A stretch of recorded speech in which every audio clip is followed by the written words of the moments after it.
சண்முகம், என்ன இது? பாலு அண்ணன் இருக்காரே, அவரோட Aadhaar card copy, PAN card copy எதுவுமே இல்லையே. ஐயோ, சொதப்பி பிடிச்சா. சரி, நாளைக்கு விடிஞ்ச உடனே முதல்ல போயிட்டு நேர்லயே வாங்கிட்டு வந்துடலாம் அவர் வீட்டுக்கு போயிட்டு. ஏய், மறக்காம பண்ணிடு. பேங்க் விஷயம் எல்லாம் கரெக்டா இருக்கணும். எல்லா மெம்பர்ஸும் அவங்கவுங்க ஆதார் கார்டு, பேன் கார்டு டீடைல்ஸ்லாம் கரெக்டா தரணும். இல்லை, மைண்ட்ல நோட் பண்ணிட்டேன்ல. விடிஞ்ச உடனே உடாங்குடிய வீட்டுக்கு அனுப்பி முதல்ல வாங்கிட்டு வர சொல்லுது. சரி,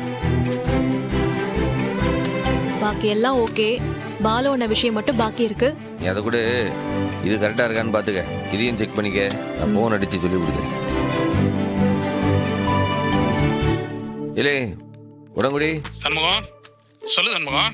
இந்த பாம்புசாமி பெரிய பெருசு மட்டும் அவருடைய ஆதார் காப்பி, பேன் காப்பி, இந்த ஜெராக்ஸ் வைக்காம விட்டா அப்படி.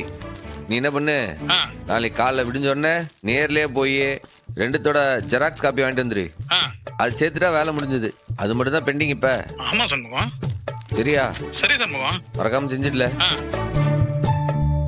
டேய், எல்லாம் நான் செக் பண்ணிட்டேன், எல்லாமே சரியா இருக்கு. அப்படியே முருகா, நல்லபடியா பேங்க்ல லோனை கொடுத்துடணும்பா. நல்லபடியா இந்த ஆஸ்பத்திரியை கட்டுறதுக்கு நீ தான் வழியை காட்டணும்பா. எல்லாம் கொடுப்பாங்க, நீ வேணா பாரு. நம்ம டாக்குமெண்ட்ஸ் எல்லாம் பக்காவா வச்சிருக்கோம். ஏம்ல, நீ வேண்டிக்கலாம்ல. எனக்கு என்ன கொடுக்கணும்னு அவனுக்கு தெரியாது. நான்லாம் வேணா கொடுப்பானா? என்னமோ இது வரைக்கும் நான் வேண்டின எல்லாத்தையும் கொடுத்த மாதிரி பேசுறேன். இல்லை, என்னல சொல்லுத? நான் வேண்டறப்பெல்லாம் எல்லாத்தையும் கொடுக்கானே. ஆமா, எனக்கு அவன் மேல கோவம் தான் வருது. அப்படியே முருகா, என்ன போய் இது அநியாயமா இருக்கு? ஓரம் வஞ்சனையில இருக்கு. நான் கேட்டதெல்லாம் நீ பட்டுப்பட்டுன்னு செய்த. என் பொண்டாட்டி கேட்டா கொடுக்க மாட்டியா? என் பொண்டாட்டி என்ன உனக்கு தொக்கா? நாளைக்கு கோயிலுக்கு போறல, நல்லா கேட்டுட்டு வா. அப்பதான் உன் முருகனுக்கு அறிவு வரும். ஏம்ல, உனக்காக அந்த முருகன் கிட்டே நான் சண்டை போடுவோம்ல. நீ வேணா பாத்துட்டு பெரிய முருகனா.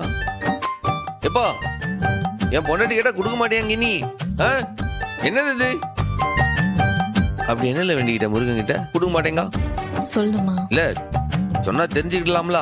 அப்படி என்ன அவன் கொடுக்காம விட்டான்டி? நீயும் வேண்டிக்கிட்ட, நானும் வேண்டிக்கிட்டேன். எசக்கியோட வாழ்க்கை சரியாயிடுச்சு.